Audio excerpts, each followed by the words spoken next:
దేవుని నామానికి మహిమ కలుగును గాక. గట్టిగా చెప్పండి. మంచిది. కూడి ఉన్న మీ అందరికీ నా హృదయపూర్వక వందనాలు. ఈ యొక్క యూట్యూబ్ ప్రేక్షకులందరికీ నా హృదయపూర్వక వందనాలు. దేవుడు మిమ్మల్ని మీ కుటుంబాన్ని బహుగా దీవించును గాక. ప్రభునందు ప్రియులారా, ఈరోజు దేవుని అంగీకరించిన వారు చెప్పండి. ఎవరు? దేవుణ్ణి అంగీకరించిన వారు. వీరు ఎవరంటే అంతకుముందు దేవుడు అంటే తెలియని వారు. వీళ్ళు దేవుని గురించి పూర్తిగా ఎరగనటువంటి వారు. దేవుని బిడ్డలారా, అటువంటి వారు దేవుని కార్యాలు చూసి, అటువంటి వారు దేవుని అద్భుతాలు చూసి, దేవుడు చేసే ఆశ్చర్య కార్యాలు చూసి, ఈయనే నిజమైన దేవుడు, ఈయనే నిజమైన రక్షకుడని తెలుసుకుని ఆ దేవాతి దేవుణ్ణి అంగీకరించిన వారు కొంతమందిని నేను ఈరోజు మీ ముందు పెడుతున్నాను. దేవుని స్తోత్రం. ప్రభునందు ప్రియులారా, మరి ఆలోచన చేసి యెహోషువ పుస్తకంలో 2వ అధ్యాయము మరి 9వ వచనం నుంచి మనం ఆలోచన చేస్తే, ఆమె వారున్న మిద్దె మీదకి ఎక్కి వారితో ఇట్లా, నేను యెహోవా ఈ దేశముని మీకు ఇచ్చుచున్నారనియు, మీ వలన మాకు భయము పుట్టినదనియు, మీ భయము వలన ఈ దేశ నివాసులందరికీ ధైర్యం చెడునని నేను ఎరుగుదును. మీరు ఐగుప్తు దేశము నుండి వచ్చినప్పుడు మీ ఎదుట యెహోవా ఎడ సముద్రము నీరు ఎలాగో ఆరిపోజేసినో, యొర్దాను తీరమున అమ్మోనీయుల 2 రాజులైన సీహోనుకును ఓగుకును మీరేమి చేసితురో అనగా, మీరు వారిని ఎలాగ నిర్మూలన చేసితురో ఆ సంగతి మేము వింటిమి. మేము వినినప్పుడు మా గుండెలు కరిగిపోయాను. మీ దేవుడైన యెహోవా పైన ఆకాశమందును క్రింద భూమి అందును దేవుడే. మీ ఎదుట ఎట్టి మనుషులకైనను ధైర్యం ఏమాత్రము ఉండదు. దేవుని స్తోత్రం చెప్పండి. మీ దేవుడు ఆకాశమందు దేవుడే, భూమి యందు కూడా దేవుడే. ఈ సాక్ష్యం ఇచ్చింది ఎవరో తెలుసా? ఈ దేవుడు ఉన్నాడని చెప్పింది ఎవరో తెలుసా? ఒక భయంకరమైన వేశ్య. ఎవరండి ఈమె? వేశ్య. తన శరీరాన్ని అమ్ముకునేటువంటి ఆమె. దేవుని బిడ్డలారా, ఎరుకో పట్టణంలో ఉంది. ఎరుకో పట్టణాన్ని దేవుడు వీరికి అప్పగించబోతున్నాడు. ఎవరికంటే దేవుని పిల్లలైనటువంటి ఇశ్రాయేలు ప్రజలకి అప్పగించబోతూ ఉన్నాడు. ఆ టైంలో నాయకుడిగా ఎవరున్నారంటే యెహోషువ నాయకుడిగా ఉన్నాడు. దేవుని బిడ్డలారా, ఈమెని పేరేం పేరంటే రాహాబు. ఈమె దేవుని బిడ్డలారా యవ్వన ప్రాయం వచ్చిన దగ్గర నుంచి దేవుడి అద్భుతాలు చూసే వరకు కూడా ఈమె ఏం చేసిందంటే తన శరీరాన్ని అనేకమైన పురుషులకు అమ్ముకుంటా ఉంది. ఎప్పుడైతే ఆ ప్రాంతాన్ని వేగు చూడటానికి దేవుని పిల్లలు వెళ్ళారో, ఆ 2 ఏగులు వారిని చూసి వారిని దాచిపెట్టి వారి దగ్గరికి రహస్యంగా వెళ్ళి, ఎవరికి తెలియకోకుండా దాచిపెట్టి వాళ్ళ దగ్గరికి వెళ్ళి అడుగుతుంది, మీ దేవుడు ఆకాశమందు దేవుడే, భూమి యందు దేవుడే. మీ ఎదుట ఎట్టి మనుషులకైనా ధైర్యము సరిపోదు. చప్పట్లు కొట్టండి. మీ ఎదుట ఎట్టి మనుషులకైనా ధైర్యం సరిపోదు. ఎవరు తెలుసా? దేవుని పిల్లలు బలవంతులు, నిజమైన దేవుణ్ణి కలిగినటువంటి వారు. ఎవరికి భయపడవలసిన పని లేదు. నీ పరిశుద్ధత, నీ నీతి, నీ భక్తి, నీ యథార్థత, నీ నమ్మకత్వం, నీ మంచి జీవితమే ఎదుటి వారికి భయపెట్టేలాగా దేవుడు నిలుచుతాడు. దేవుడి స్తోత్రం. అది నువ్వు ఎలా నిలబడాలి తెలిసి యథార్థంగా నిలబడాలి. నీలో అబద్ధం ఉన్నా, నీలో మోసం ఉన్నా, నీలో దగ ఉన్నా, నీలో సత్యం లేకపోయి, నీలో పరిశుద్ధత లేకపోయి, నీలో నమ్మకం లేకపోయి, నీలో విశ్వాసం లేకపోయినా, దేవుని బిడ్డలారా, నీవు మోసం చేస్తున్నా నిన్ను చూసి ఎవరు భయపడరు. నీ కురికి నీ దగ్గర ఎవరూ తలవంచరు. ఎందుకో తెలుసా? నువ్వు చేసే కార్యాలు చెడ్డవు కనుక. దేవుని సంగమా, దేవుడు ఎంత ఆశ్చర్యకరమైన దేవుడు, ఎంత కృపగల దేవుడు. ఆమె అంటుంది, మీ దేవుడని యెహోవా పైన ఆకాశమందును క్రింద భూమి యందు దేవుడే. మీ ఎదుట ఎట్టి మనుషులకైనను ధైర్యమే మాత్రం ఉండదు. హల్లెలూయా. మీరు నమ్ముకున్న దేవుడు అంత గొప్ప దేవుడు. ఈ దేవుడు ఎవరికి అన్యాయం చేసేవాడు కాదండి. ఈ దేవుడు అందరికి ఉపకారం చేసేవాడే. రక్షించేవాడు. చెప్పండి, ఎవరైనా రక్షించేవాడు. ఎక్కడి నుంచి రక్షిస్తాడు?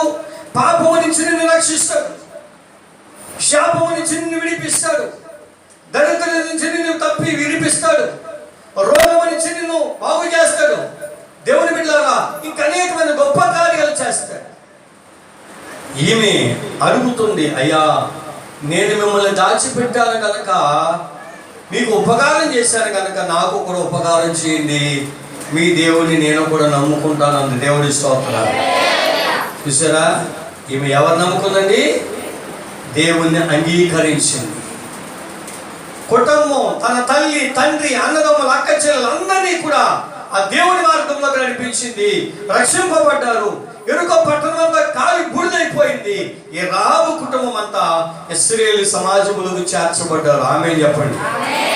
ఈ రోజు నువ్వు కూడా లోకములు ఎక్కడెక్కడో ఉన్న నిన్ను దేవుడు చేర్చి యేసయ్య తన సమాజములు ఏర్పాటు చేసుకున్నాడు. నువ్వు ధన్యురాలు, ధన్యుడు నువ్వు.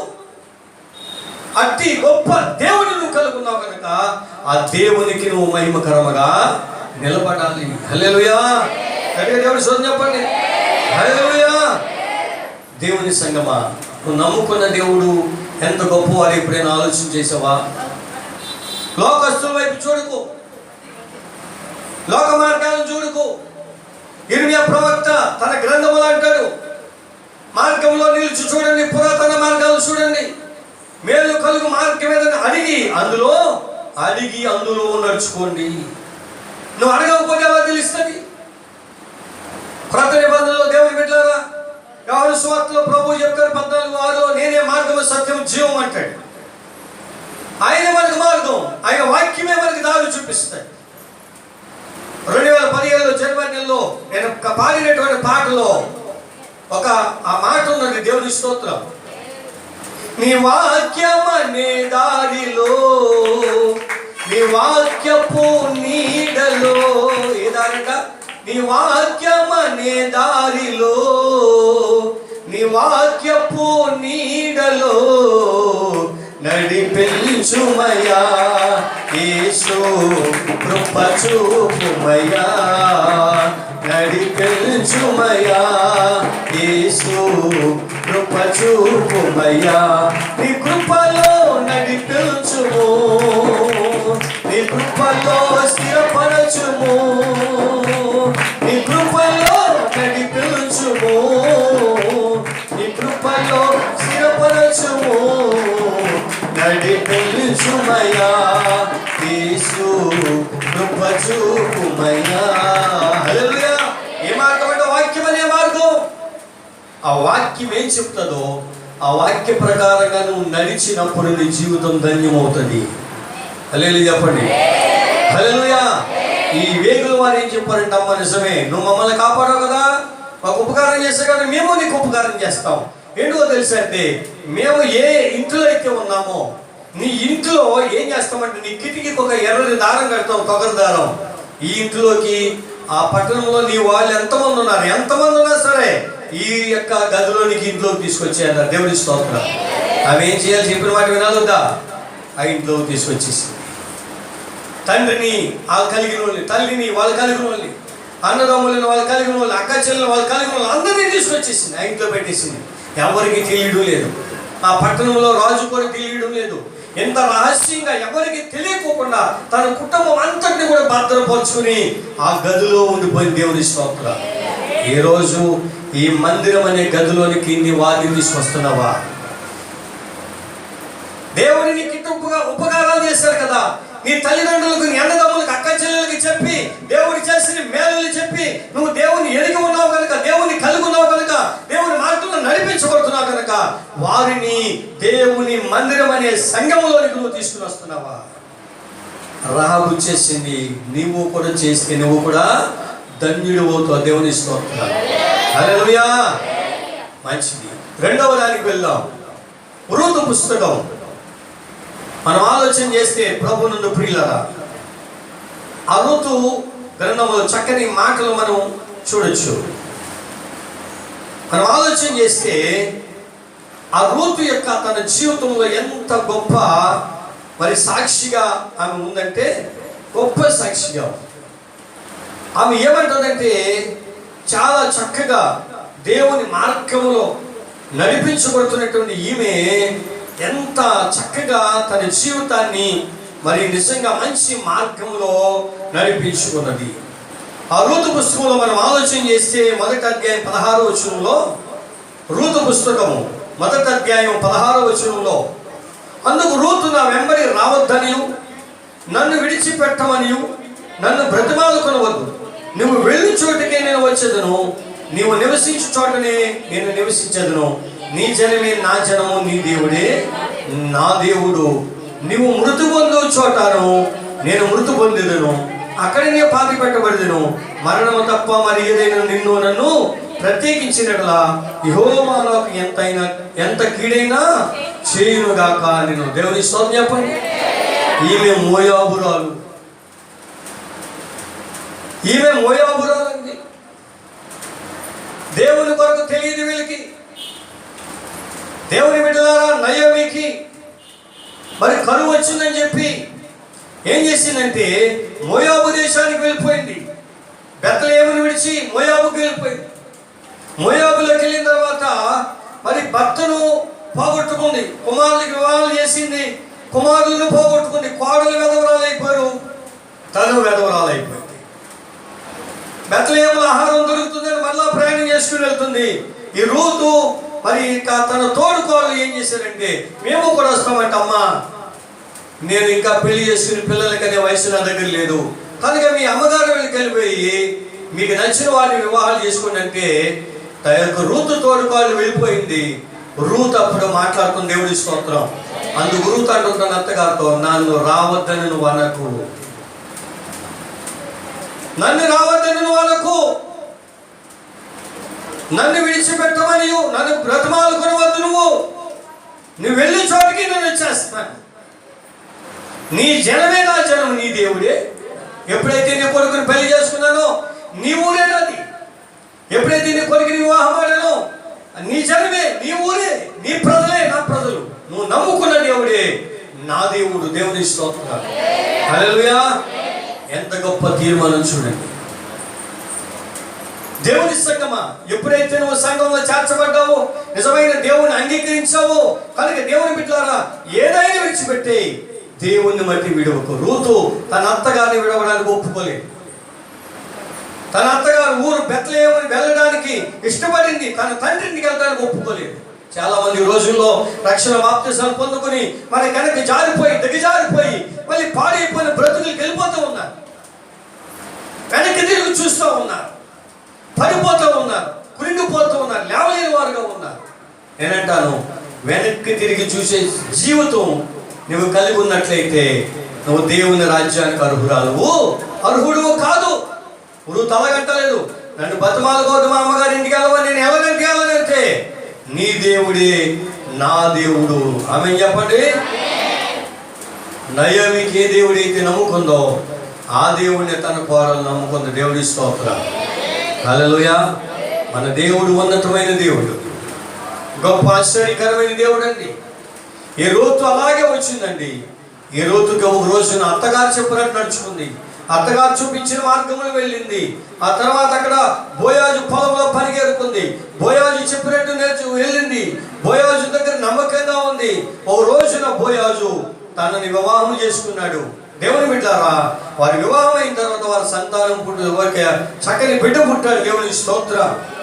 ఆ యొక్క బిడ్డల నుంచి ఓబేదు, యెషయా, దావీదు, ఆ సంతానం నుంచి మన కొరకు ప్రాణం పెట్టి రక్తం కార్చి ప్రాణం పెట్టిన యేసయ్య సంతానం నుంచి వచ్చాడు. దేవుడి స్తోత్రం.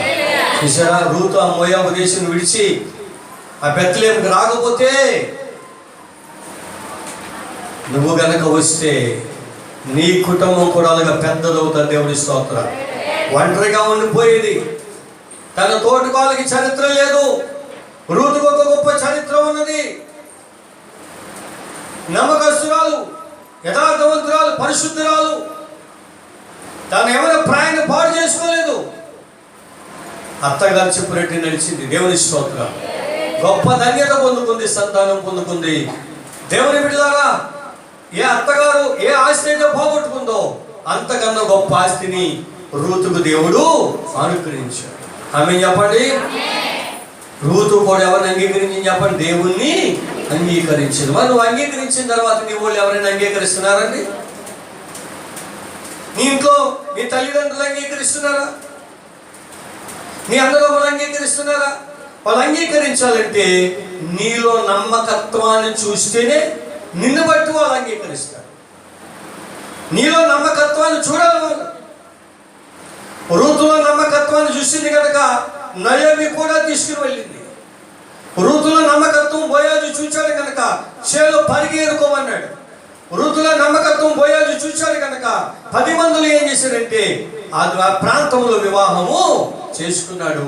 హల్లెలూయా. తన ఆస్తికి వారసత్వాన్ని యొక్క బోయాజు మరి అనుగ్రహించాడు. దేవుడి స్తోత్రం. ఆస్తిని అనుభవించే కృప దేవుడిచ్చాడు. ఈరోజు నువ్వు దేవుని అంగీకరించిన నీవు నమ్మకంగా ఉండు, యథార్థంగా ఉండు. కరువు వచ్చినా, ఖడ్గం వచ్చినా, తుఫాను వచ్చినా, ఏమొచ్చినా, మరణం వచ్చినా, రోగం వచ్చినా, ఏది నిన్ను అభ్యంతర పెట్టినా నువ్వు అభ్యంతర పడకు. ఎందుకంటే నీ ప్రభు అయిన దేవుడు నీకు తోడుగా, ఆయన మార్గంలో నమ్మకంగా ఉండు. 3వ విషయానికి వెళ్దాం. హల్లెలూయా చెప్పండి. హల్లెలూయా. దేవుని బిడ్డలారా, దినవృత్తాంతాల పుస్తకం 2వ పుస్తకం, దినవృత్తాంతాల 2వ పుస్తకం మనం ఆలోచన చేస్తే 33వ అధ్యాయము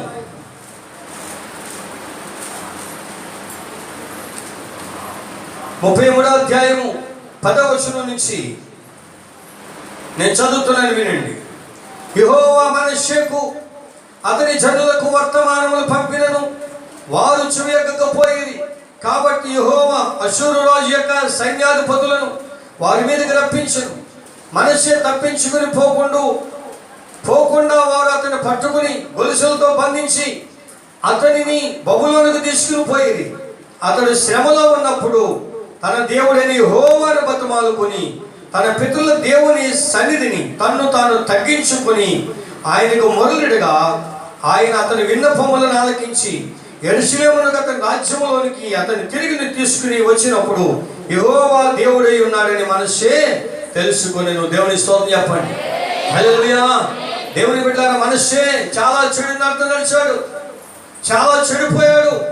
ఆ 33వ అధ్యాయంలో దేవుని బిడ్డలారా 2వ వచనం, ఇతడు ఇశ్రాయేలు ఎదుట నుండి యెహోవా వెళ్ళగొట్టిన మరి అన్యులు చేసిన ఏ క్రియలను అనుసరించి యెహోవా దృష్టికి చెడు నడత నడిచెను. ఏ నడత నడిచాడట? చెడు నడత నడిచాడు. దేవుణ్ణి అంగీకరించుకోకుండా. ఇంకో చోటుకి వెళ్ళినట్లయితే 6వ వచనం నుంచి, బెన్హినోము లోయందు అతడు తన కుమారులను అగ్నిగుండము దాటించి ముహూర్తములను విచారించుచు మంత్రములను చల్లంగితనములను వాడుక చేయి కర్ణ పిచాచములతో శోధగాటంతో సాంగత్యము చేయుచు యెహోవా దృష్టికి బహుగా చెడుతనములను అనుసరించి నడుచుచు ఆయనకు కోపము పుట్టించును. ఎంత భయంకరంగా చెడిపోయాడండి. మన మాట విన్నారు. ఈ రోజుల్లో క్రైస్తవులు, చాలా మంది క్రైస్తవులు అని చెప్పుకుని ఇటువంటి పనికిమాలిన పనులు చేస్తున్నారు. ఏం చేస్తున్నారు? నక్షత్రాలను చూస్తున్నారు. ఏ నక్షత్రంలో పుట్టాడని పేర్లు అలాగెట్టుకున్నారు. చర్చికి వస్తున్నారు, మందిరానికి వస్తున్నారు. భయం లేదండి, దేవుని భయం లేదు. ఇంకా అంటారు దేవుని బిడ్డలారా, అగ్నిగుండంలో దాటించాడట. కొడుకులు ముహూర్తాలు చూస్తున్నాడంట. ఇల్లు ఎప్పుడు కట్టాలి, పెళ్ళి ఎప్పుడు చేయాలి. దేవుని స్తోత్రం చెప్పండి. హల్లెలూయా చెప్పండి ఒకసారి. హల్లెలూయా. ఇటువంటి కార్యాలని చేసి మనసు చెడిపోయాడు. దేవుని బిడ్డలారా, అయితే ఈ దేశం మీదకి శత్రు రాజులు వచ్చారు. దేవుడు వారికి అప్పగించేశాడు. ఈ మనిషిని గొలుసులతో బంధించి ఎక్కడికి తీసుకెళ్ళిపోయారంటే దేవుని బిడ్డలారా, బబులోనికి తీసుకెళ్ళిపోయారు. చూసారా ఏం చేశారు? దేవునికి విరుద్ధంగా నువ్వు చేస్తే నువ్వు బంధించబడతావు. సంఖ్యలతో బంధించబడతావు. సాతాను నిన్ను బంధించేస్తాడు. నీకు విడుదల ఉండదు. నువ్వు నీ జీవితంలో ఎనసారిపోయినా, నువ్వు ఎంత బాధపడినా నీకు విడుదల. కానట అతడు శ్రమలో ఉన్నప్పుడు దేవుడని యెహోవాను బతిమాలుకున్నాడంట. అయ్యా, నేను చేసిన ఈ తప్పులు క్షమించను, నేను చేసిన పొరపాట్లు క్షమించనయ్యా, నేను ఇంకెప్పుడు ఎటువంటి పనికి పని చేయను, నువ్వే నిజమైన దేవుడు, నీవే నిజమైన దేవుడు అని చెప్పి మనిషి దేవుని నమ్ముకున్న దేవుని స్తోత్రం చెప్పండి. హల్లెలూయా. కనుక దేవుని బిడ్డలారా, ఆయనకు మొదలెడగా ఆయన అతని విన్నపములను ఆలకించి యెరూషలేమునకు అతని రాజ్యములకు అతన్ని తీసుకుని వచ్చినప్పుడు యెహోవా దేవుడే ఉన్నాడని మనసే తెలుసుకున్నాను. మరలా ఏ బబులోనికైతే బంది మరి గొలుసుతో బందిని తీసుకెళ్ళిపోయారో అక్కడి నుంచి దేవుడు అంటే యెరూషలేముకు మరలా తన రాజ్యానికి తోడుకొచ్చాడంట. దేవుడి స్తోత్రం. బంధకాల్లో ఉన్న దేవుడు, బంధకాల్లో ఉన్నటువంటి వారి దేవుడు బంధకాలను తెంచి తీసుకొస్తాడు. ఎప్పుడో తెలుసా? నువ్వు మొర పెట్టుకున్నప్పుడు. ఇక కొన్ని వచనాల్లో దేవుని బిడ్డ 18-19 వచనాల్లో మనషే చేసిన తన కార్యములను గురించి అతడు దేవునికి మొరను పెట్టిన మొరలను గురించి ఇశ్రాయేలు దేవుడిని యెహోవా పేరట అతనితో పలికిన దీర్ఘదర్శులు చెప్పిన మాటలను గురించి ఇశ్రాయేలు రాజుల గ్రంథమందు వ్రాయబడి ఉన్నవి. అతడు చేసిన ప్రార్థనను గురించి, అతడు మనవి వినబడుటను గురించి, అతడు చేసిన ప్రాణద్రోహములన్నింటిని గురించి, తాను గుణపడక ముందు ఉన్నత స్థలములను కట్టించి దేవతా స్తంభములు చెక్కిన విగ్రహములు అచ్చడం నిలుపుటను గురించి దీర్ఘదర్శులు రచించిన గ్రంథములలో వ్రాయబడి ఉన్నవి. దేవుని స్తోత్రం చెప్పండి. హల్లెలూయా. ఇతడు చేసిన ప్రార్థనని జ్ఞాపకార్థంగా రాయబడి, పాపాలు జ్ఞాపకార్థంగా రాయబడి, అయితే ఇతడు మార్పు చెంది దేవుణ్ణి అంగీకరించాడు. దేవుడి స్తోత్రం. ఈ రోజమ్మా అంతకు ముందు దేవుడు నీకంటే తెలియదు, కానీ దేవుని అంగీకరించావు. అంగీకరించి నువ్వు మరలా తిరిగి చెడిపోవడానికి వీలు, పాప జీవితానికి వెళ్ళడానికి వీల్లేదు, లోక ప్రకారంగా లోకంలో నడవడానికి వీల్లేదు. ఓ చక్కని పాట ఉండదు, లోకాశకు లొంగిపోయి పడిపోయినా పాపిని, లోకాశకు లొంగిపోయి పడిపోయినా పాపిని, పాపిని పాపిని నీ గోరా పాపిని, పాపిని పాపిని నీ గోరా పాపిని, ప్రభువా నన్ను కరుణించుము నీ గోరా పాపిని. హల్లెలూయా. లోకాశులు లొంగిపోకూడదు, లోకస్తులు చెప్పిన నువ్వు చేయకూడదు. దేవుడు ఏం చెప్పాడో మనం కూడా అదే చేయాలి. చెప్పండి, ఏం చేయాలి? దేవుడు చెప్పినట్టు చేయాలి. అయితే దేవుని బిడ్డలారా, 4వ విషయానికి వచ్చినట్లయితే ఎజ్రా పుస్తకం 1వ అధ్యాయము 2-4 వచనాలు. పారసిక దేశపు రాజు అయిన కోరెషు ఆజ్ఞాపించినది ఏమనగా, ఆకాశమందలి దేవుడైన యెహోవా లోకమందున సకల జనములను నా వశము చేసి యూదా దేశమందున యెరూషలేములో తనకు మందిరము కట్టించమని నాకు ఆజ్ఞ ఇచ్చి ఉన్నాడు. కావున మీలో ఎవరు ఆయన జనులై ఉన్నారో వారు యూదా దేశమందున యెరూషలేమునకు బయలుదేరి యెరూషలేములోని దేవుని మందిరమును అనగా ఇశ్రాయేలీయుల దేవుడైన యెహోవా మందిరమును కట్టవలెను. వారి దేవుడు వారికి తోడైయుండును గాక. మరియు యెరూషలేమున ఉండు దేవుని మందిరమును కట్టించుటకై స్వేచ్ఛార్పణను గాక. ఆయా స్థలముల్లోని వారు తమ యొద్ద నివసించే వారికి వెండి బంగారముల వస్తువులను పశువులనిచ్చి సహాయం చేయవలని ఆజ్ఞాపించెను. దేవుని స్తోత్రం చెప్పండి. హల్లెలూయా. పారసిక దేశపు రాజు అయిన కోరెషు నిజమైన దేవుని అంగీకరించాడు. దేవుని స్తోత్రం. దేవుని ఎరగిన వారు దేవుడు మాట్లాడాడంట, కోరెషు నా మందిరాన్ని నువ్వు కట్టించు, నా మందిరాన్ని నువ్వు కట్టించు. కోరేశ్వరుడు బాగా నువ్వు కూడా దేవుని మందిరంలో ఉన్నావు, మందిరాన్ని కట్టించాడు. ఇంకేమన్నా తెలిసి ఇశ్రాయేలు ప్రజలందరితో మీరందరూ ఏం చేయాలంటే మందిరం కడతారు కనుక మీ దగ్గర ఉన్న బంగారం వస్తువులు, వెండి, డబ్బులు అన్ని మందిరానికి ఇవ్వాలి. మరి ఈరోజు ఎవరైనా ఇస్తున్నారా? కొన్ని లాకర్లో పెట్టుకున్నారు తప్ప దేవుని మందిరానికి ఎవరు అవ్వడం లేదు. నేనంటాను, నువ్వు మందిరానికి ఇస్తే దేవుడి నీ జీవితంలో అద్భుతాలు చేస్తాడు. సుమా, ఈ బైబిల్ గ్రంథంలో దేవుని బిడ్డలారా గొప్ప గొప్ప బంగారు పర్పణలు, వెండి, గొప్ప ధనము దేవుని మందిరానికి ఇచ్చిన సందర్భాలు ఎన్నో ఉన్నాయి. యెషయా పుస్తకం 44వ అధ్యాయములో మనం ఆలోచన చేస్తే దేవుని బిడ్డలారా 44వ అధ్యాయం 28వ వచనం చూద్దాం ఒకసారి. కోరేషుతో, నా మంద కాపరి, నా చిత్తమందు నెరవేర్చువాడా అని చెప్పిన వాడని నేనే. యెరూషలేముతో నీవు కట్టబడదు అని, దేవాలయమునకు పునాది వేయబడినని నేను చెప్పుచున్నాను. దేవుని స్తోత్రం. కోరేషుతో చెప్తున్నాడు, నా మంద కాపరి, నా చిత్తమందు నెరవేర్చువాడా. నిజమే, దేవుని చిత్తాన్ని చేయాలి. మనం దేవుని చిత్తంలో మనం ఎదగాలి. దేవుడు చెప్పినట్టు చేయాలి. ఇంతవరకు అలాగే చేయలేని వారు ఎంతో వెనుకబడిన జీవితాల్లో ఉన్నారు. దేవుని చిత్త ప్రకారంగా దేవునికి ఇవ్వాల్సిన వారు ధారాళంగా నువ్వు ఇచ్చినట్లయితే మనస్ఫూర్తిగా, స్వార్థం లేకుండా, అసూయ లేకుండా, దేవుని బిడ్డలారా ఎటువంటి తారతమ్యం లేకుండా, ఇది నా దేవుడిది, ఇది నా దేవుడి అని ఇవ్వగలిగితే నీవిచ్చే దానితో దేవుని బిడ్డలారా ఒక చక్కని మందిరం కట్టబడుతుంది. కోరేషు రాజుతో దేవుడు మాట్లాడాడు. కోరేషు దేవుని అంగీకరించాడు, మందిరం కట్టడానికి సహకరించాడు, సహాయం చేశాడు. ఆ ప్రజలకు కూడా అన్నాడు, మీరు కూడా సహాయం చేసి ఆ మందిరాన్ని కట్టండి. ఈరోజు మందిరానికి సహకారిగా ఉన్నావా? మందిరంలో ఏదైనా కార్యాలు జరిగితే ఒక పక్కన బరువు మోయగలుగుతున్నావా? ఒక ఖర్చు భరించగలుగుతున్నావా? ఆ సాక్ష్యం నీ జీవితంలో, యేసు ప్రభు నమ్ముకున్నా కానీ చిన్నవరకు ఆ సాక్ష్యం ఉందా నీ జీవితంలో? ఈ భారము నాది, ఈ ఖర్చు నాది, ఈ బాధ్యత నాది తీర్మానం చేసుకున్నావా? ఎందుకంటే మనం ప్రభువుని నమ్ముకుంటాం. దేవుని కార్యాలు సరిగ్గా చేయలేని మనకు ఆశీర్వాదాలు అక్కడి.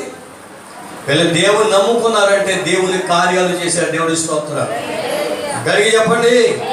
హల్లెలూయా. వీళ్ళు నమ్ముకున్నారంటే దేవుని కార్యాలు చేశారు వీళ్ళు. నువ్వు నమ్ముకుని కూడా నువ్వేం చేయాలంటే నువ్వు గొప్ప కార్యం చేయాలి. నువ్వు కూడా కార్యం చేయాలి. ఇంకా దేవుని బిడ్డారా, ఇంకో కార్యం చూద్దాం. దేవుని బిడ్డారా చూడండి, దానియేలు పుస్తకం 6వ అధ్యాయము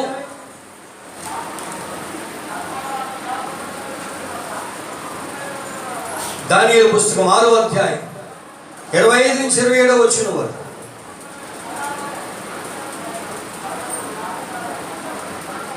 అప్పుడు రాజుకు దర్యావేషు లోకమంతటా నివసించు సకల జనులకు, రాష్ట్రములకు, ఆయా భాషలో మాట్లాడే వారికి ఇలాగ వ్రాయించారు, మీకు క్షేమాభివృద్ధి కలుగునుగాక.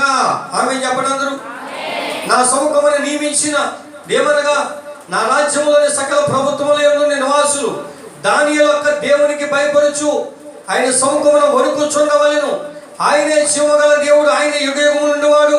ఆయన రాజ్యము నాశనము కానేరదు, ఆయన ఆధిపత్యము తుదమట్టుకును.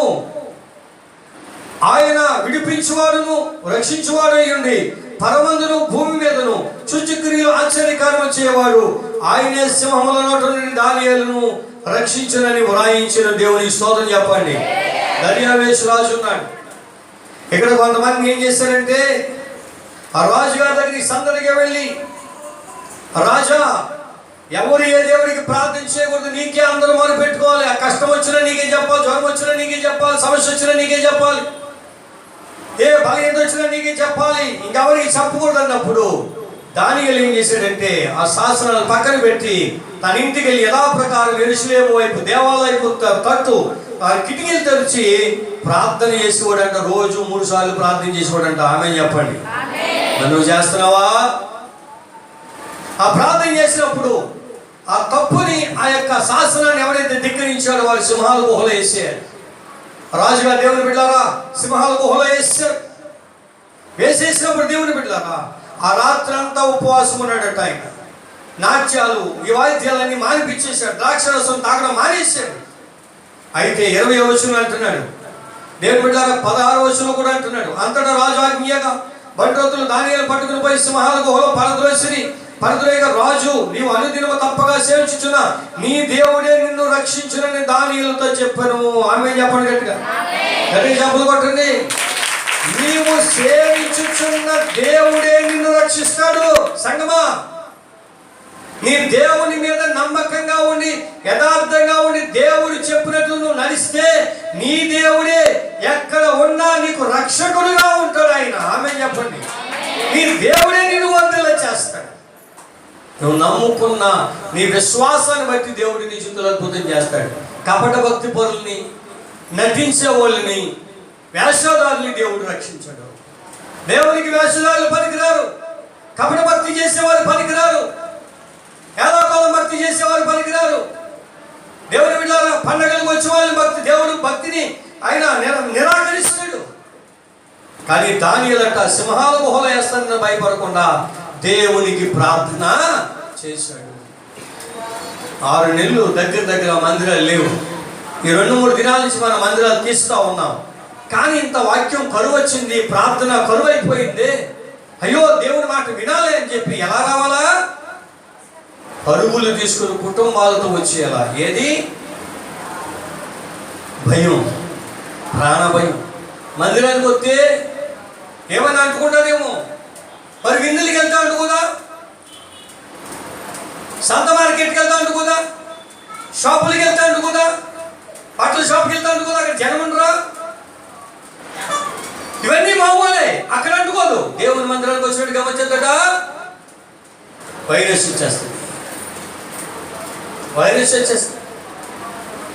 జాగ్రత్త సుమా. నువ్వెక్కడున్నావు? నువ్వు నిజంగా దేవుని నమ్ముకుంటే భయభక్తులు కలిగి దేవుని మార్గంలో ఉండు. ఎంత కష్టం వచ్చినా, ఎంత శ్రమ వచ్చినా, ఎంత ప్రాణాపాయ స్థితి వచ్చినా సరే నీ దేవునికి ప్రార్థన చేయటం మనకు దేవుడి స్తోత్రం.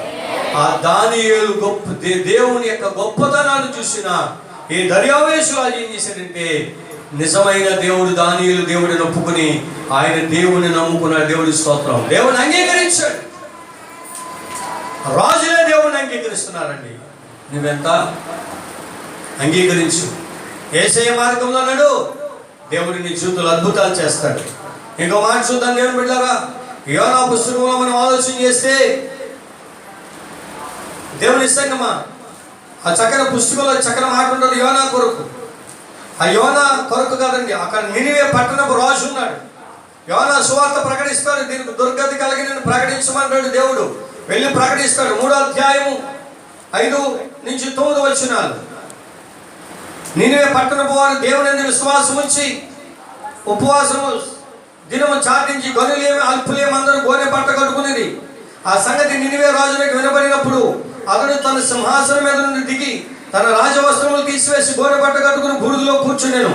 మరియు రాజైన తానును ఆయన మంత్రులకు ఆజ్ఞేయగా, ఒకవేళ దేవుడి మనసు త్రిప్పుకొని పశ్చాత్తాపుడై మనల్ని నయం కాకుండా తన కోపాగ్ని చల్లార్చుకున్నాను కనుక మనుషులు ఏది పుచ్చుకొనకూడదు, పశువులు కానీ, ఎద్దులు కానీ, గొర్రెలు కానీ మేత వేయకూడదు, నీళ్లు త్రాగకూడదు.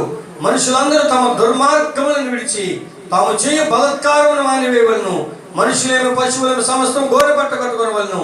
జనులు మనపూర్వకంగా దేవుని వేడుకొనవలని దూతలు నినివే పట్టణంలో చాటించి ప్రకటన చేసిరి. దేవుని స్తోత్ర. నినివే పట్టణపు రాజు కూడా దేవుని నమ్ముకున్నాడు. ఆమె చెప్పండి. హల్లెలూయా. అక్కడ అంటాడు ఆయన, మీరు చేసిన దుర్మార్గ పనులు మానేయండి, బలత్కారాలు మానేయండి, నిజమైన దేవుని మార్గం మీకు నచ్చినట్టు సలహాలు ఇవ్వకండి. దేవుని సంఘాన్ని మీరు నచ్చినట్టు నడిపించుకోవాలని ప్లాన్ చేయకండి. మీకు నచ్చినట్టు పెట్టాలి కూటాలని అనుకోకండి. దేవుడు తన ఉనికిలో, దేవుని బిడ్డలారా, దేవుడు తన చిత్తాన్ని చేసినప్పుడు అది చిత్తానికి లోబడాలి తప్ప దేవునికి వ్యతిరేకంగా ఏది చేసినా అది మన ముందు నిలబడదు. నమ్మనోళ్ళు దేవుడి స్తోత్రం చెప్పాలి. దేవుడి చిత్తం మనం చేయాలండి. ఆయన మన చిత్తం చేస్తాడు. ఆయన చెప్పాలి గట్టిగా. ఎవరి చిత్తం చేయాలి? చెప్పాలి గట్టిగా, నోరు తెరిచి. దేవుని బిడ్డలారా, ఎవరి చిత్తం చేయాలి? తెస్సలోనికీయులకు రాసిన పత్రికలో చక్కని మాట ఉంటుంది. చూడండి, 5వ అధ్యాయము 16 నుంచి. ఎడతెగక ప్రార్థన చేయండి, ప్రతి విషయములో కృతజ్ఞతాస్తుతులు చెల్లించుడి. ఇలాగూ చేయుట యేసుక్రీస్తునందు మీ విషయములో దేవుని చిత్తము. దేవుని విషయములో ఆయన చిత్తం అంట. ఎడతెగక ప్రార్థన చేయడం ఆయన చిత్తం. ప్రతి విషయములో కృతజ్ఞతాస్తుతులు చెల్లించాలి. అలాగే చేయడం ఆయన చిత్తం అండి. దేవుని బిడ్డలారా, ఆయన చిత్తము చేస్తే దేవుడు మన బ్రతుకులను చక్కగా మంచి మార్గంలో ఆయన నడిపిస్తాడు. దేవుడి స్తోత్రం చెప్పండి. హల్లెలూయా. చెప్పాలి హల్లెలూయా, హల్లెలూయా. అందుకే దేవుని బిడ్డలారా, ఎంత ఆశ్చర్యకరమైన దేవుడు మన దేవుడు. రహాబు దేవుణ్ణి అంగీకరించింది, రూతు దేవుని అంగీకరించింది, మనష్షే దేవుని అంగీకరించాడు, కొరేషు దేవుని అంగీకరించాడు, దర్యావేషు రాజు దేవుని అంగీకరించాడు. దేవుని బిడ్డలారా, నినివే పట్టణపు రాజు దేవుణ్ణి అంగీకరించాడు. నువ్వు అంగీకరించావు కదా, దేవునికి మహిమకరంగా నిలబడు. దేవుడి నీ జీవితంలో అద్భుతాలు చేస్తాడు. లోకస్తులు నమ్మకు, నువ్వు కపట భక్తులు నమ్మకు. దేవుని బిడ్డలారా, అడ్రస్ లేని వస్త్రాలు ఎలాగైతే తిరుగుతాయో అలాగ తిరిగేవారి మాట నమ్మకు, నశించిపోతావు. నీకు అడ్రస్ ఉండదు, దేవుని రాజ్యంలో స్థలం ఉండదు, చోటు ఉండదు. మనిషే దారి తప్పాడు, దేవునికి వ్యతిరేకంగా ఉన్నాడు, బబులోనికి గొలుసులతో బంధించి తీసుకెళ్ళిపోయాడు. నిజమైన దేవుని తెలుసుకున్నాడు, నిజంగా ప్రార్థన చేశాడు, తన తప్పు తెలుసుకున్నాడు. మళ్ళీ ఎక్కడికి వచ్చాడు? యెరూషలేము రాజ్యములోకి వచ్చాడు. దేవుని స్తోత్రం. నువ్వు కూడా తప్పి చెదిరిపోయిన గొర్రెవు, మళ్ళా దేవుడికి నిన్ను చేర్చాడు. నమ్మకంగా యథార్థంగా ఉండాలి. నీ భక్తి జీవితాన్ని పెంచుకో. నువ్వు వర్ధిల్లు, ఫలించే ద్రాక్ష వల్లి వలె దేవుడు నిన్ను వర్ధిల్లా చేయబోతున్నాడు. ఆమె చెప్పండి. హల్లెలూయా. ఆయన భోజన బొమ్మల చుట్టూ నేను ఒలీవ మొక్కలాగా ఉంచబోతున్నాడు దేవుడు. ఆమె చెప్పండి. కనుక నేను అంటాను, దేవుని అంగీకరించు. అంగీకరించలేని వారిని నీ విశ్వాసము, నీ క్రియల ద్వారా, నీ పరిశుద్ధత ద్వారా, నీ భక్తి ద్వారా వాళ్ళు కూడా దేవుణ్ణి అంగీకరించేంత భక్తి నువ్వు కూడా చెయ్యి. అటు కృపా సమాధానము మీ అందరికీ, సకల పరిశుద్ధులకు యూట్యూబ్లో వర్తమానం వీక్షించిన ప్రియులందరికీ తోడుగా ఉండునుగాక. ఆమేన్. గట్టిగా చెప్పండి. ఆమేన్. చిన్న ప్రార్థన. పరిశుద్ధ తండ్రి వందనాలు. విత్తబడిన మాటలు బిడ్డల హృదయాలు ఫలింపచేయండి. ఆయన సంఘాన్ని, సంఘ బిడ్డలను, కుటుంబాలను దీవించండి. ఆయన భారతదేశంలో ప్రతి క్రైస్తవ సంఘాన్ని మీరు ఆశీర్వదించండి. ఈ యూట్యూబ్ ప్రేక్షకులను, ఆయన వాట్సాప్లో చూస్తున్నటువంటి వారు, ఫేస్బుక్లో చూస్తున్న వారు, ప్రతి వారికి వారి యొక్క అవసరాలు తీర్చని నిన్ను అంగీకరించి నిజమైన దేవుడిగా గుర్తించు ప్రభువా. నేను ఇచ్చే రక్షణ పొందుకుని రాజ్యం కొరకు సిద్ధపడ్డానికి కృప దయచేయండి. మా ప్రభువును రక్షకుడైన యేసుక్రీస్తు నామమున ప్రార్థించి వేడుకున్నాం పరమ తండ్రి. ఆమేన్. మన ప్రభువును రక్షకుడైన యేసే కృప అందరికి తోడుగా ఉండును గాక. ఆమేన్. Praise Lord. అందరికి వందనాలు. ఈ ఛానల్ సబ్స్క్రైబ్ చేయండి, అనేకులకు పరిచయం చేయండి. Thank you. God bless you.